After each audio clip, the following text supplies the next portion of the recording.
Hi, everybody. We've had a couple of questions come in, so I'll try and deal with them. The dilemma with questions of this particular type that I'm going to try and answer, at least to some degree, is that we don't have a board that you can watch. Images seem to tell a story a little bit better. And so what I'd ask you to do is kind of sit back and try and imagine what I'm trying to talk about. And let's try Ian Rimmer's question from Scotland. Hi everyone, I know that we can connect to people from past lives, and because of this have a strong connection to these people.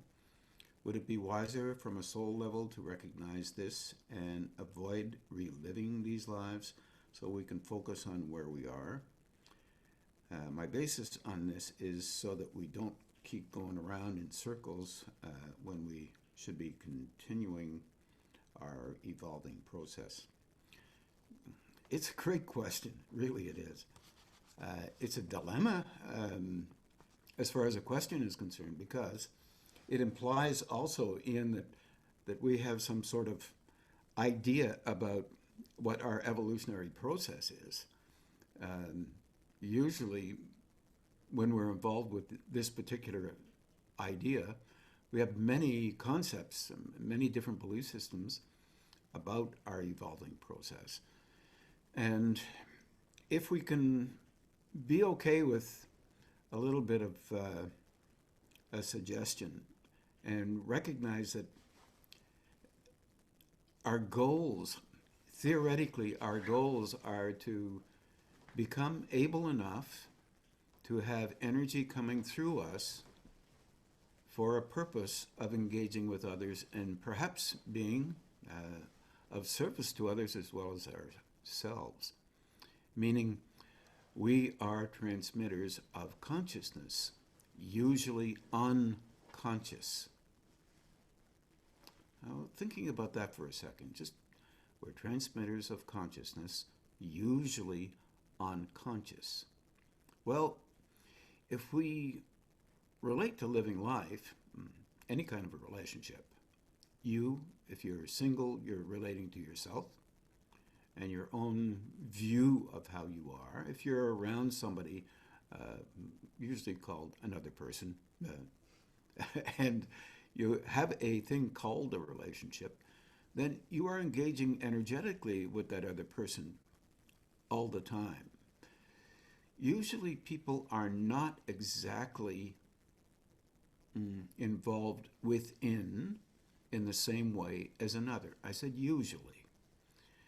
Where when we look at some of these chakra orientations that we see in books, and depending on which book we're reading, because there's a diversity of all kinds of colors, so-called colors, basic frequencies, that's all they are. Colors are frequencies, or energies that move through in a particular way to enable the individual to move towards handling in their personality that kind of stream of energy or frequency.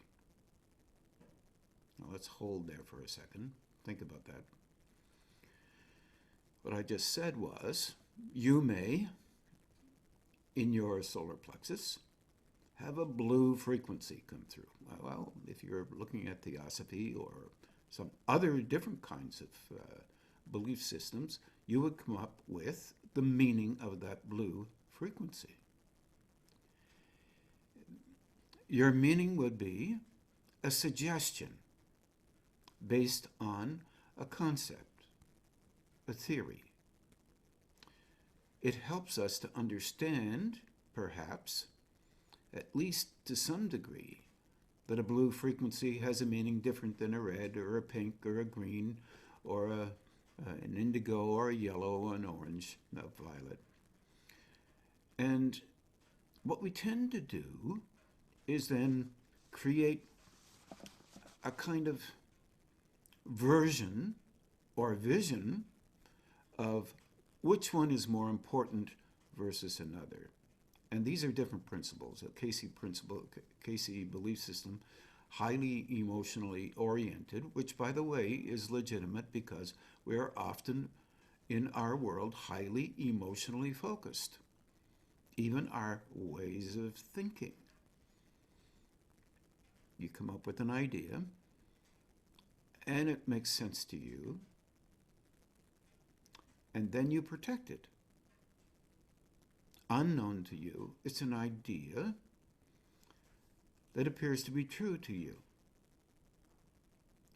You make an image of yourself, usually unconscious, usually based on the people you've been around from the time of your birth. It goes from seriously superior to seriously hardly worth anything. But there's 7 billion all the way through from one extreme to the other, and a great mixture in there. These are just what you do with these frequencies. These frequencies come into these planes, the lower planes, through a mechanism. As you know, the Sephiroth or chakras, whatever you want to call them, centers, it doesn't matter what you call them really, they're still there. Valves, I like the word valve because they are adjusting all the time. So you engage with a person, for example, as I mentioned, as an example, with a blue frequency. But you have a red frequency coming out of your solar plexus. So you heard red and blue here. You might be a little bit more intense, but you can handle a certain level of intensity related to your blue frequency. You can handle a little bit more of the red frequency. So you have a mixture there going on. If you have a relationship with someone with a red frequency, they just engage with their frequency and they may have a very high value of themselves. It won't be everywhere. And chances are they'll start to recognize that eventually that their high value of themselves only has to do with how they see the world and how they need to. Because if they don't see it that way, somehow they're less than.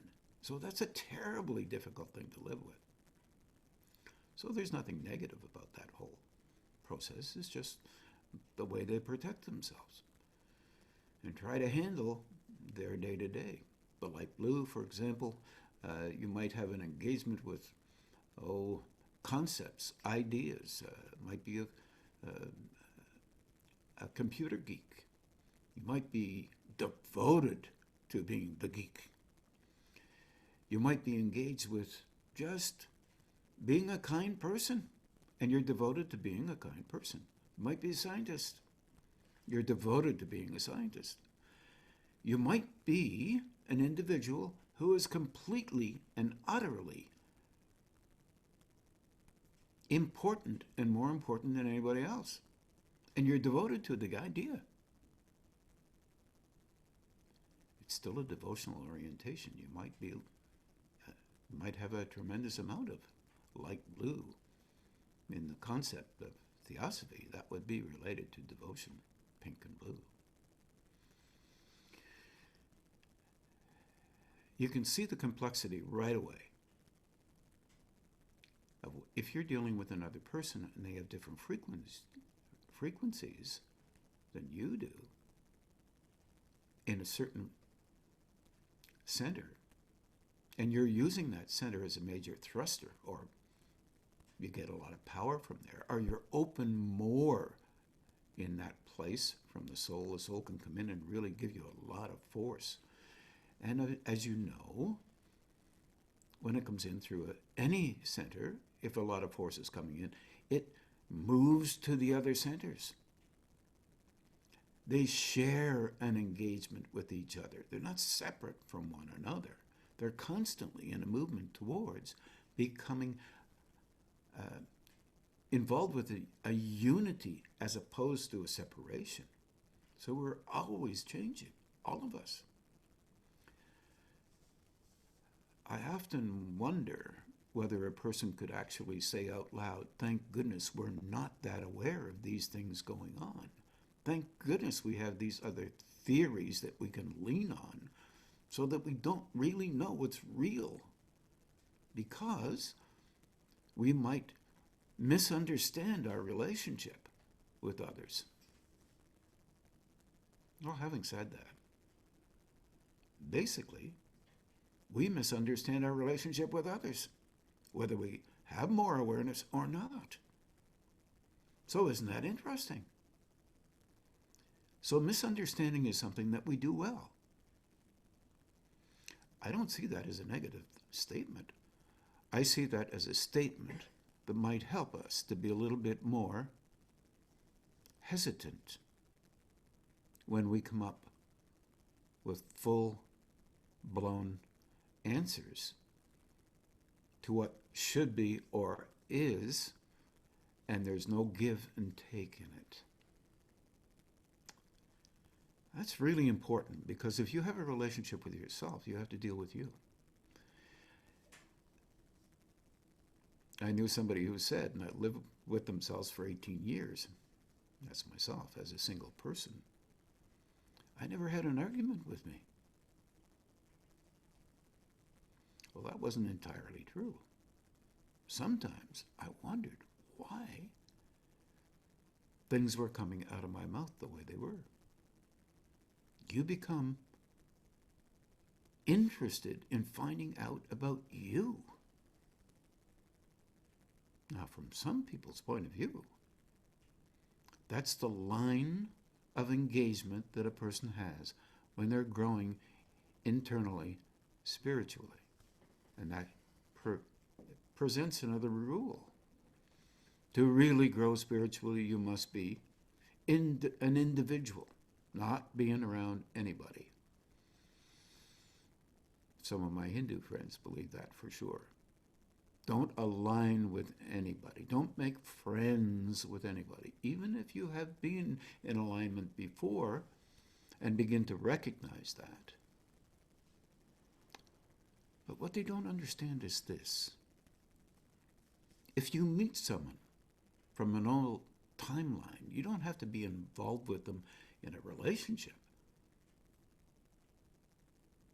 You can be involved with them energetically, because you basically are, whether you know that or not. An old friend of mine, a Buddhist who is a Lama, and recognizes me as an old friend, and I recognize him as an old friend. We're just fortunate enough to know that as a reality. We know that there is a link between each other. It's through time. And it's based on a relationship that has to do with a kind of service orientation. My goodness. What the heck does that mean? It is thought by many that a relationship from a previous lifetime may have enabled you to handle frequency that you might not have been able to handle had you not had that relationship. Because we just talked about, they may have a different frequency, for example. That what you could handle in yourself in that old timeline, they had a different frequency, and you learned how to handle it better. Therefore, you were open to moving into a different state, which includes the frequency that you could not handle prior to the previous relationship you had in another lifetime. Nothing is negative in that. Surely very positive. Because ultimately, if you can operate from higher states and are open to handling frequencies from various levels, you can help others where their need is based on a perception related to a higher state, not necessarily your personality orientation, your view of the other person, how significant they are from your perspective, how valuable you are versus them, all that kind of normal personality chatter that goes on. And we base our lives on this kind of chatter. But frequency is different. Energy is different. It has a different way of engaging with others. It may help them. Energy coming through you may help another. But it may not help you to remain engaged with the person who you were engaged with 2 or 3 times before. I'm just answering Ian's version of a relationship with others. It's not only Ian's, it's, he's really asking the question in both ways. Would I be better doing it, or would I not be better in doing it? It's a good question. But your relationship there, in a movement towards being able to handle different frequencies, maybe to move a frequency into a different level. As we understand, at least to some degree, the root center reaches up towards the top of the tree, towards the crown center. All these centers move into states that enable themselves to join together, to work together for a purpose that enables others to be helped in ways where they need it, not where you think they need it. Big difference there. It's not a personalization as much as what some might believe. So is there something wrong with someone believing that they could do this or that and they think they understand? But, no, I don't think so. I think this is just a way of being involved with a movement towards understanding broader than the personalization of an individual personality. I think we have to be a little cautious and careful about the importance of the personalized version of your own self-interest. It's very hard to do because in our worlds, these levels are really emphasizing that you should sell your capacity to others so you can be accepted and respected by others. It's very difficult. But it's a pastime. If I was Hindu, or I might say, well, it's an illusion. It's not real. But if I said it more than once or twice about a person, I would be involved with the same thing. In other words, I would be judging them for not doing this or that. Therefore, I would be doing exactly the same thing as they're doing, but in a different way. If they were putting another person down because they thought they were less than something. All these concepts of less than. If you really are able, you cannot stop helping.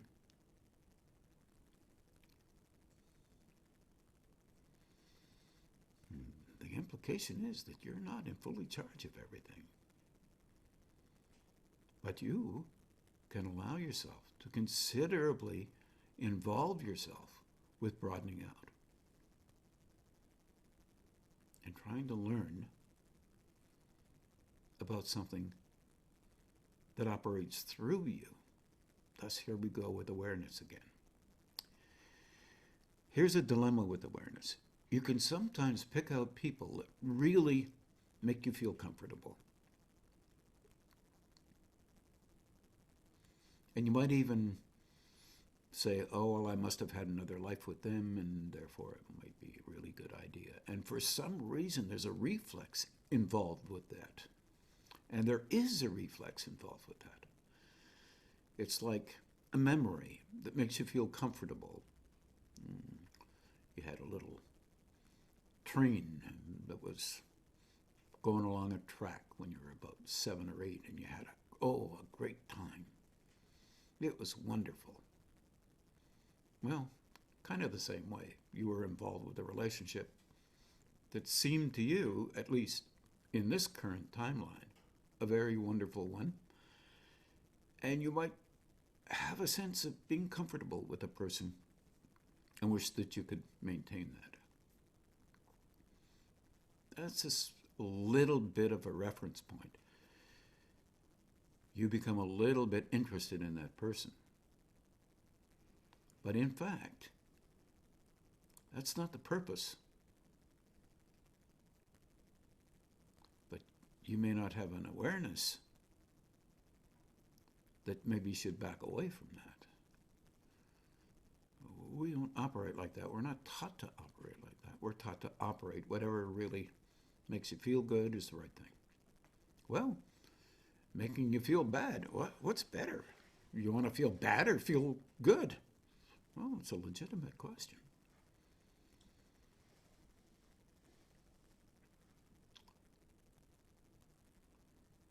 Not a perfect answer here. But you might be able to handle a certain frequency a lot easier than you can another.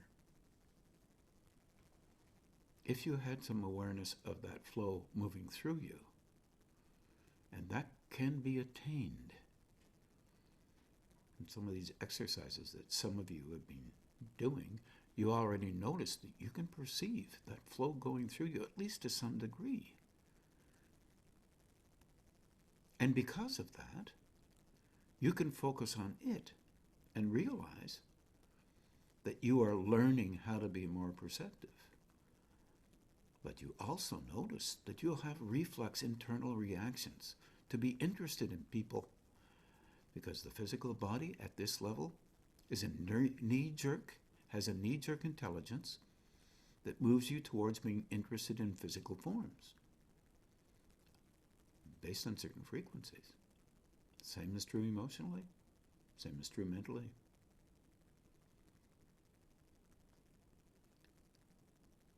There are profound influences on these levels as well as higher states. So it's complicated. The rules and regulations are a bit like a survey of an engagement with some subject matter you've never had before. So you take a course, a one-on-one course, and it's a survey course. You become aware of a half a dozen or a dozen different ways of interpreting things. You choose one. You like it better. Seems to make better sense to you because of the frequency of that particular way of engaging. It's a frequency. Usually a complex frequency. More than one frequency involved. And you're drawn towards it because your focus is to engage with that form of thinking, emotional responding, protecting that way of thinking, all involved, very personalized and not negative at all, very valuable in the course of your engagement with internal development.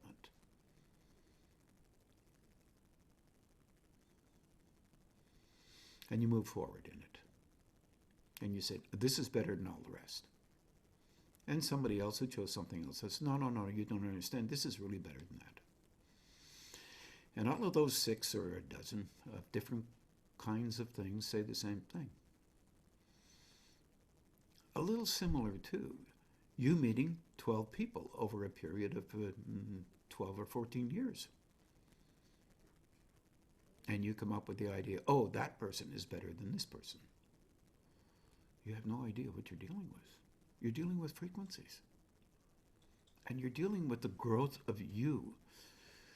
You trying to understand you, relate to you, engage with you, broaden out your capacity to have more frequencies or different frequencies, even combinations of frequencies, to be able to operate from higher states into this state of in various percentages so that you can actually function and be helpful to one of these kinds of planes that are focused on the lower systems. Probably not what you wanted me to say, Ian, or maybe you kind of figured maybe you wanted a different answer than that. And I would agree. It would be interesting to have another answer to it. That's the one I feel comfortable with today. Look at what's currently normal for you. It's an interesting thing.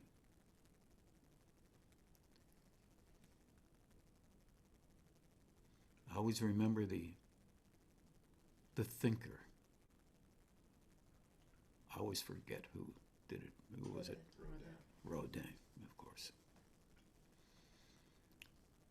And the thinker might be thinking of itself, trying to understand the form of engagement that it has with other states. It might be. It's a very interesting thing.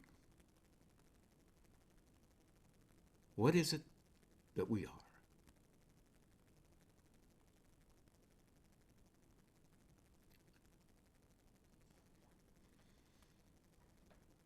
When we think, we have to leave space for an understanding that's broader than the one that comes to us right away. It's very difficult to do that because we have a reflex reaction that takes place. And it's based on everything that we have ever been involved with from the time of our birth and beyond that. This is one of the most encouragingly wonderful things that can actually hit your mind.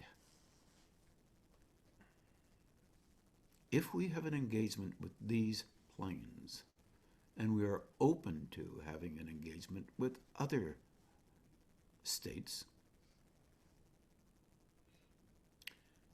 we have the ability to become aware that we have always been involved with other states, but only through perception, only through experience. Here's the big cycling around. Such an interesting question that's being asked by Ian is a reminder of the necessity to consider past what you believe has to be true. Not necessarily just taking everything on, anything on, but thinking beyond what you believe currently to be true, while not throwing anything out. It's an inquiry, a journey into the unknown in life, in your life,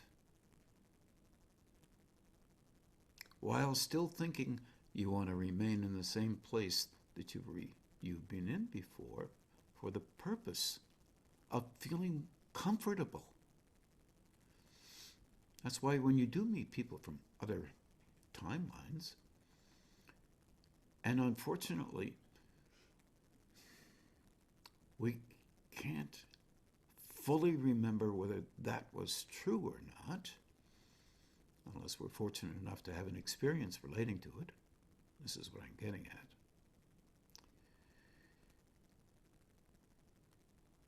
Then we can say, if we're involved with stuff like what we are involved with, it's possible that this person may be a part of my engagement with existence from another timeline. I need not enter into a relationship because I already have one with this person. It's not physical. It's kind of semi-emotional because I can feel the pulls or an engagement with energy similar to something that makes me feel comforted or comforting or comfortable.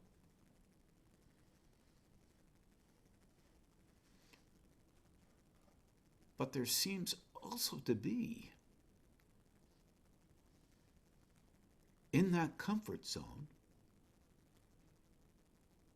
something that will actually not help me as much. Isn't that a strange thing to say? I don't mean it negatively.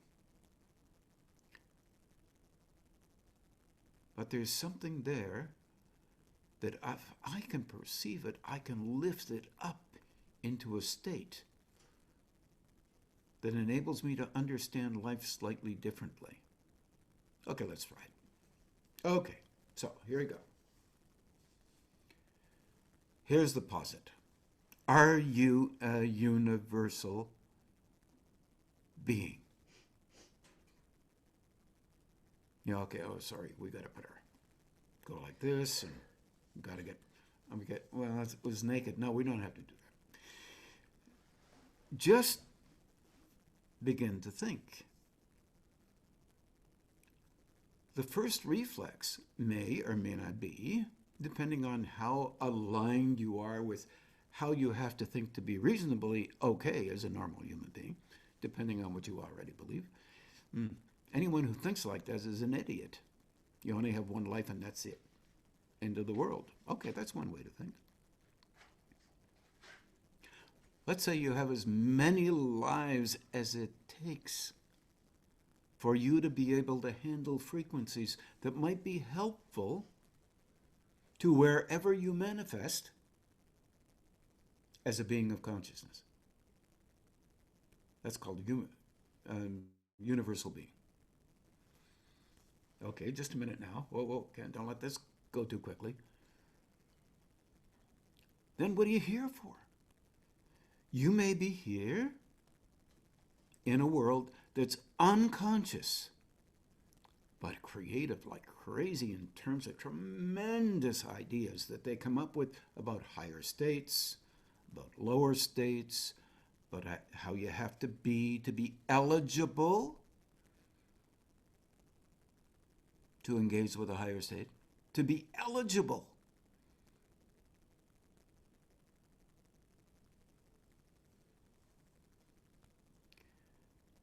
And some people mark hard.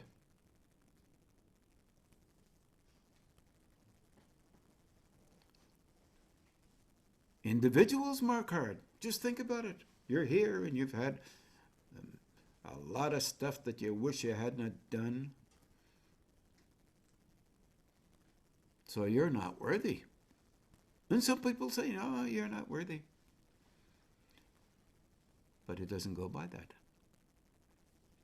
So you had a certain frequency come through your emotional disposition. And you are learning how to handle it. You didn't do so well in the first 25 years of your life. You're a grumbly mass of gurgling blumby. I don't know what blumby is, but anyway, you're just like, I hope that blurs quite well because it really, your life is a blur and you're not happy with it. Suddenly, you notice you're not doing that as much as you did before. So you're not getting as much attention as you used to have. Oh, I better rush back in and do that old thing because, boy, I used to get attention. It wasn't good, but it was attention. Right there, the thinker might have said, whoa, what was that I just thought? My goodness. If anybody does that to me, I'm incensed. How dare they act like that to me? You don't say that, you imply it. But you do it to other people. You act as superior as they're acting. Nothing can make you happy. Oh, that's, when you're dealing with a difficult frequency. And it's aligned with how you've been trained. So that you can feel important enough to be okay with you, or at least for a little while, until you start thinking. You're busy emoting and reacting. You have a brain, you're bright, you're capable, so you get it all right. You do it exactly the same way as you did it before. Wow, terrific.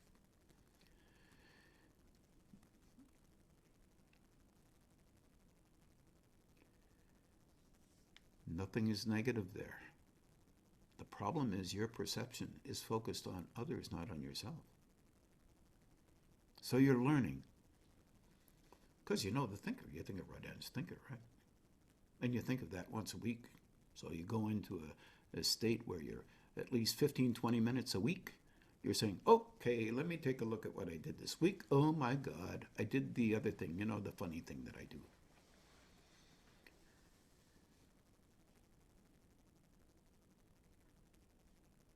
That I don't even know I do. But it's okay if I do that. There are rules and regulations.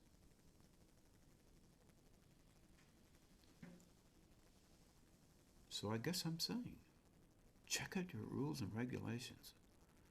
You won't know half of them. You'll look for the ones that make you feel content with you. Somehow you become valuable. Sad thing is, you won't let any other frequencies in to help you. You'll fight to keep the old ones because they're so magnificent.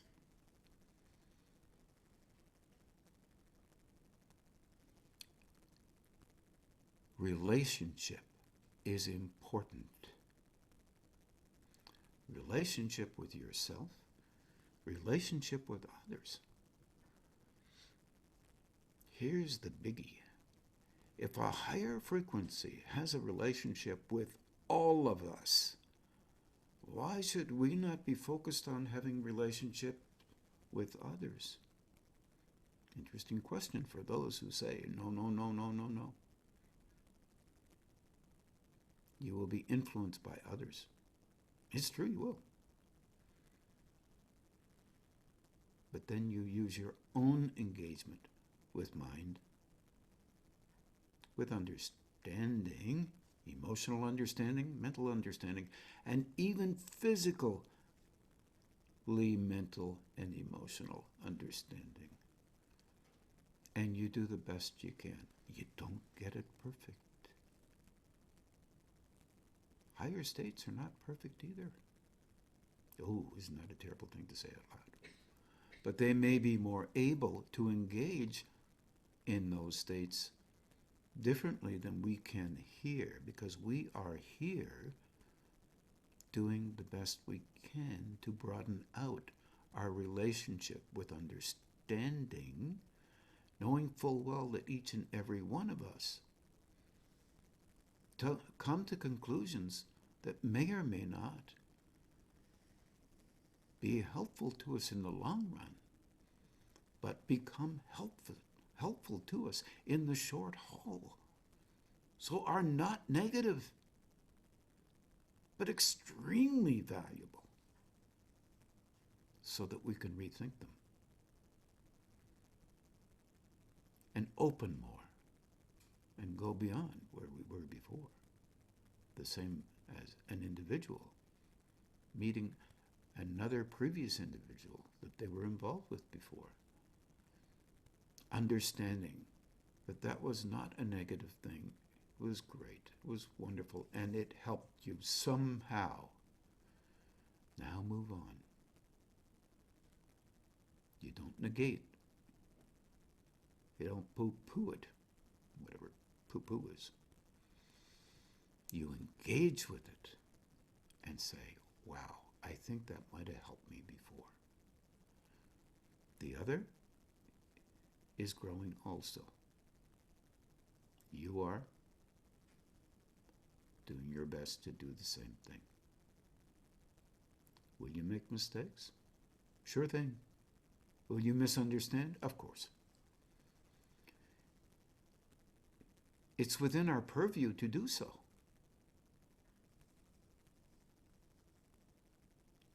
Perhaps we can learn from some of these things. Perhaps we can get to know where we don't handle things well, instead of only looking at the view that we handle things exactly the right way, so we cannot broaden out our relationship with ourselves.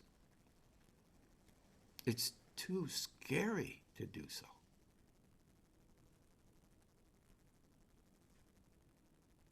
Now, originally I said, we're trying to imagine this. You can see how difficult that can be in terms of imagination.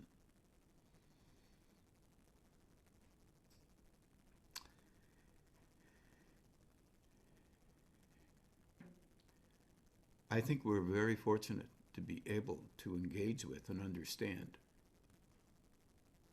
that 15-minute time period that we have once a week, right?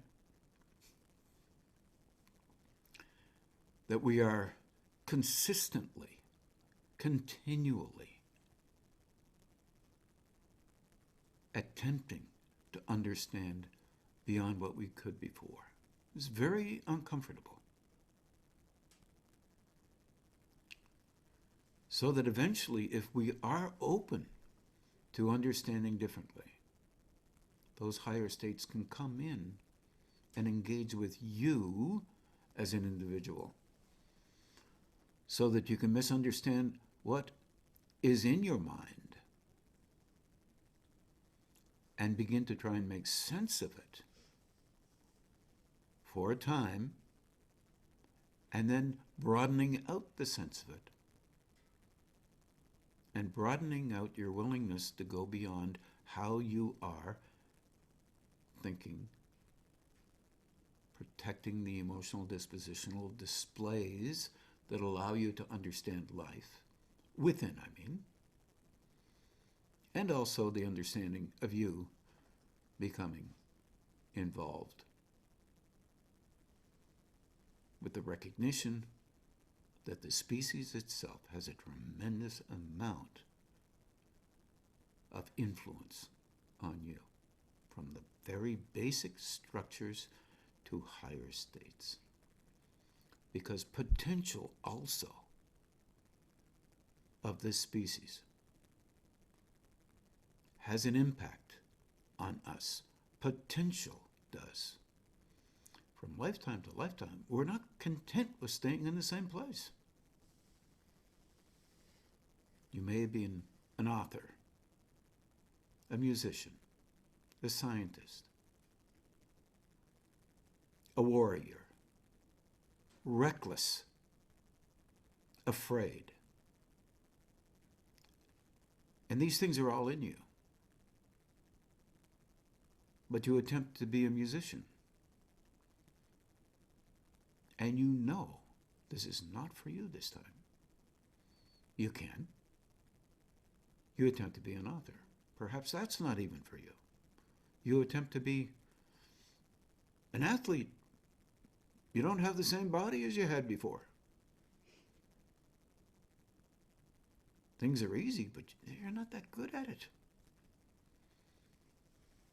It just goes on. It's allowed. So you try to figure out and broaden out your relationship with the thing called existence. And you might even engage with ideas that are truly beyond the culture that you happen to live in terms that they don't really think are important anymore. But nonetheless, they exist.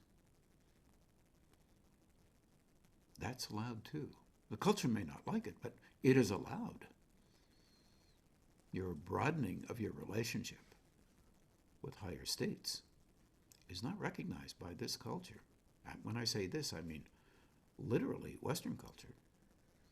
But Eastern culture is shifting and changing, becoming more Westernized.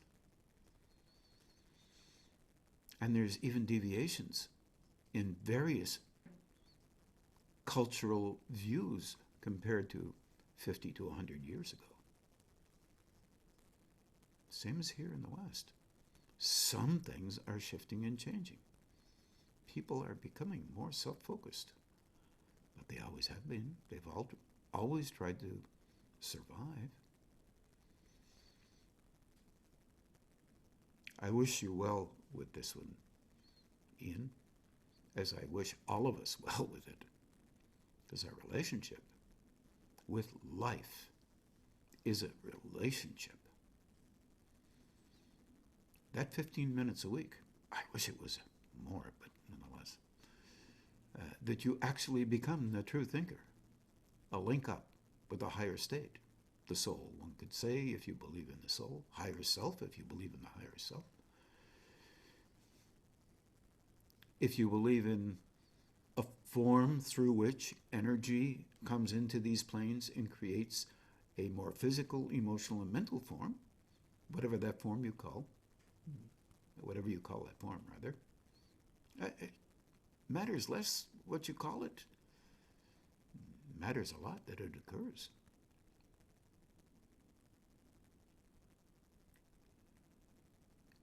Be as kind as you can to yourself and your abilities and inabilities to function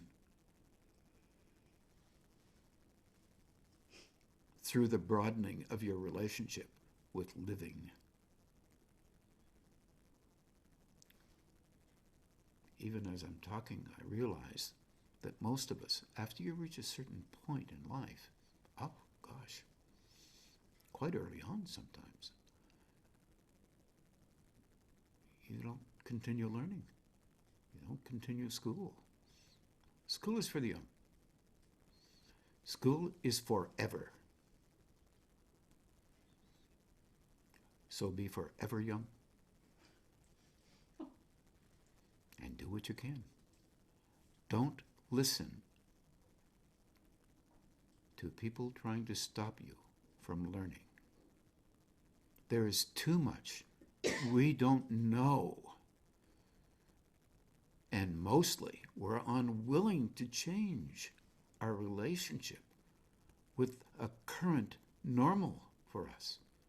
This is true for everyone. You'll be caught in it. Be okay. Oh my gosh, I'm caught in it. That's in that 15 minutes a week, right? What can I do to stretch a bit? Wow, that's hard. I don't have time. I know. But you have all the time you have while you're here. Don't waste it. That's not from my perspective. Don't waste it from your perspective. I wish you will. Let me see what the second question was. I've got about 10 minutes. Jen, I think I answered some of your question in there too. This, from Jennifer Butler in just outside of New Jersey. If there is time during your talk, could you offer more encouragement for dealing with this chronic feeling of isolation? Oh boy. Oh. I know you have touched on this before, but I'm really feeling like a mouse in a maze. People feel far away. I don't want to connect with them in the ways I used to. And then people seem to have perceptions of me that are different than what I feel. I often ask for help and use the life map. Okay, that's fine. Uses energy. For those of you who haven't got a clue what a life map is, it's just energy created. You create a vortex, a simple triangular system where there is flow moving through. It makes a small little vortex. And you can engage with higher states and have that level come in. Just learn how to turn your hands off. It's really simple. And sometimes what I perceive only increases my sense of isolation from others around me. It's a dilemma. Jen is caught in perception.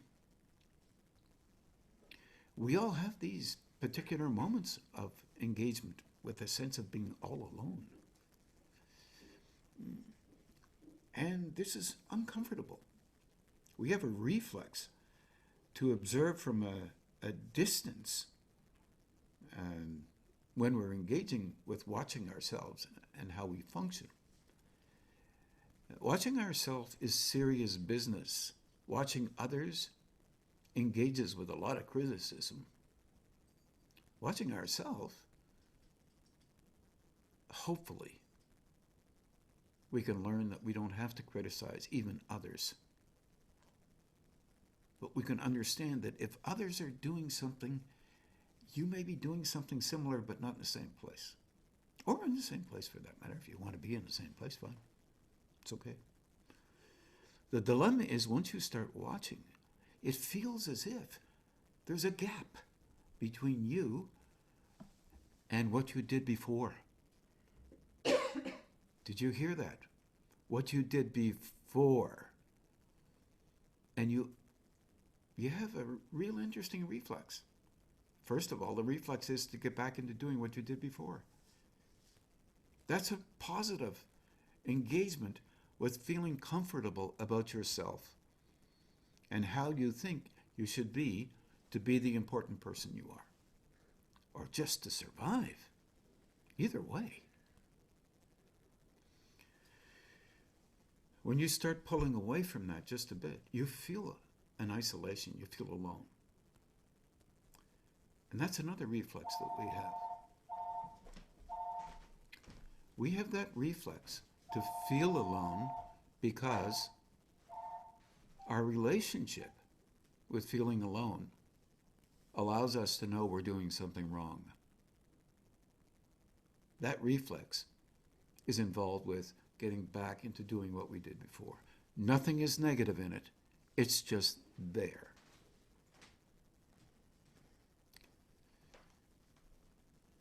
So how do you deal with that? Well, there are 3 or 4 different ways to deal with it. One is to begin to remember that you have always been how you were before. And you're not trying to annihilate it. You're just trying to shift it. Trying to be kind to yourself and slow yourself down a bit, just so you can see better. It's a big dilemma because, gosh, how you were before is accepted by people. That is, from your perspective. It's the image maker, the painter, the creator aspect of you saying, this is how I am. Why should I bother changing? Actually, other people should change. Yep, that's what we sometimes do. It's kind of funny. In that 15 minutes a week that I was talking about before, when you're really thinking like a thinker and bringing in that hope to be aligned with the soul, or what you call a higher state, or what we might call a higher state. You could say, well, the energy that comes in from a higher state allows me to remain the same. It's true.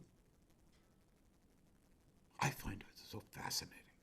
Such kindness, such respect, such no nonsense engagement with a higher state. Whatever you do, they're trying to help you to perceive these energies, that is, perceive how you function so you can learn from it. It assumes that you have tremendous levels of intelligence. And you do, potentially. Enough to watch and notice. And not negate. Just do something differently. I don't happen to find that negative. I find that reassuring from a higher state. It means when you do make mistakes, they're not out there beating you up. They're helping you to understand. By stimulating something within you to take notice so that you can at least notice, even if you don't change anything. Notice it. Because you didn't notice it before? Perhaps. You might have even done that. But the more you notice it, the more you might shift it just a little bit. in our world, the more you get away with, apparently, the more you should be able to do that because it's all right. But remember now, we're talking about the thinker. You, the being of consciousness, that allows you to be okay with you and be okay with looking and feeling a sense of isolation, but only for 15 minutes a week.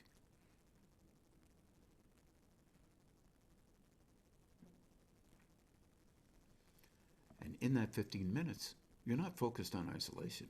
You're focused on, wow, isn't it interesting? I didn't even know I did that. Oh my God, I caught it last week. Oh yeah, that's right. Oh, I forgot about that. Okay, well, all right, that's 2 times. It's best out of 20 billion. Or 20. We have the illusion, as soon as we see something, it will then be gone. We'll never do it again. It's just not true. You have cultivated a relationship. Here we go with relationship again. With how to function as an individual with a name tag on it. Well, mine's Ron. Well, whatever.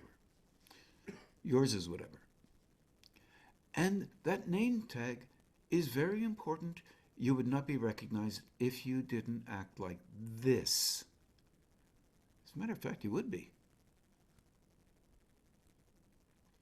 We're trained from a very early age to recognize faces. Even when you act slightly different because you're attempting to be helpful to yourself, others may find it disturbing for a few minutes, but they'll get over it. As long as you can be okay with you and learn within you. And don't devalue you. How you function now is not to be devalued. That's where the mistake is. Mistake. Where the misunderstanding.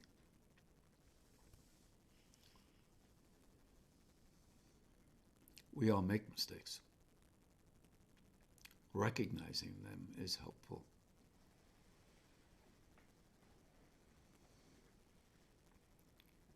This sense of engagement with loving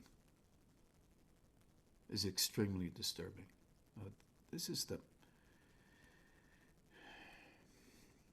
the great difficulty. We wish to be accepted by others, even when we don't. That little sliver of loving that we see, catch, and somehow want to maintain and have it maintained is an aspect of a similarity to a higher state.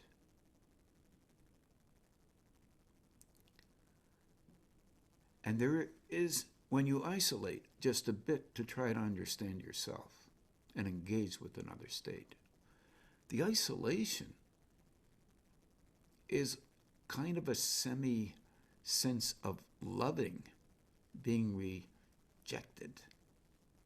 You are rejecting yourself when you define that sense of loneness or loneliness as isolation. In fact, it's an engagement with a deeper level.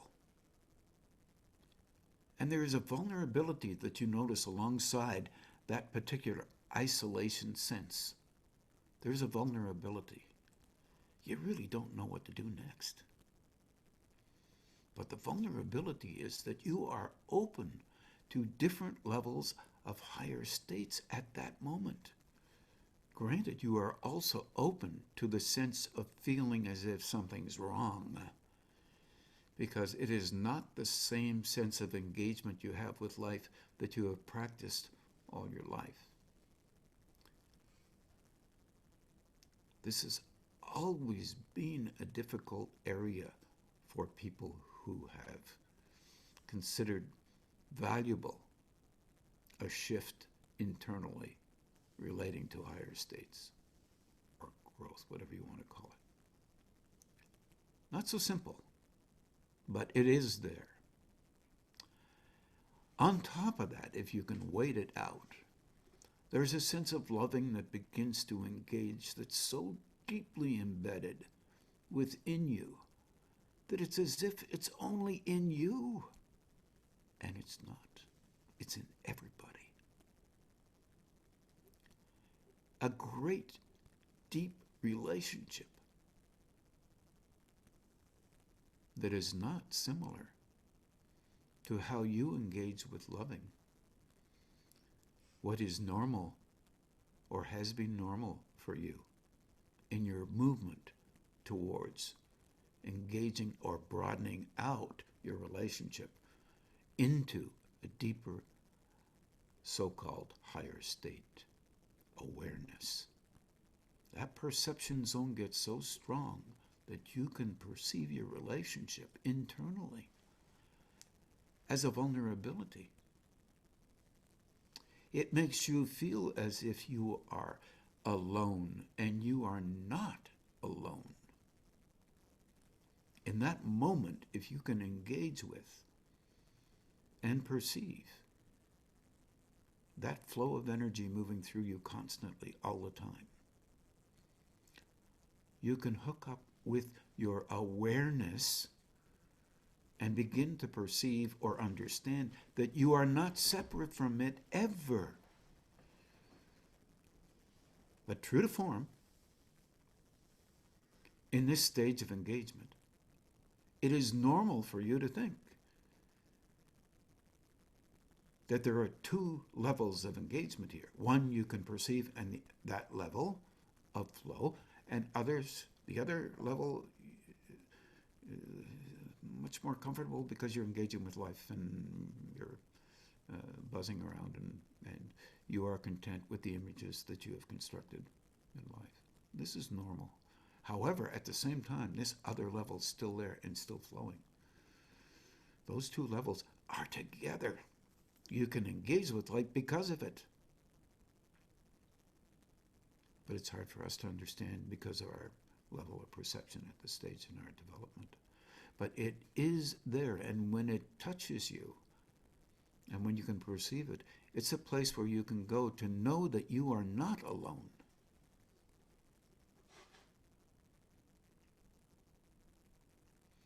And it's still okay to go to the movies with a friend, to engage with others, because you know they have the same thing in them. Instead of thinking because you can perceive it, you're more superior, because you're not. You're just a being of consciousness, a universal being that has a hard time figuring out its relationship with here based on the rules that you must be this way and that way and this way and that way to be engagingly involved with the culture. And it's true. It's like putting on a suit of clothes. You don't get dressed up in a suit to go down to the corner store to pick up a newspaper unless you have an image that you must put an umbrella under your arm. Nothing wrong with that. And go pick up some kind of sweet chocolate bar and a newspaper. And everyone must watch and look and see how you're dressed and know that you are the you that you are, that you created. What a lonely life that may be. You have to take that umbrella off. If you had a hat on, take it off. Take off the suit. Engage for 15 minutes a week. Talking to you internally, knowing that your relationship with a higher state is there and always will be, no matter what, as a universal being.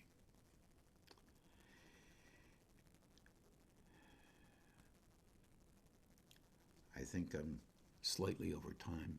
I'm sorry I poke my nose into your meditation time. I hope this helps a little bit, Jen. I hope it helps, Ian. And we'll talk to you later. Take care, everybody.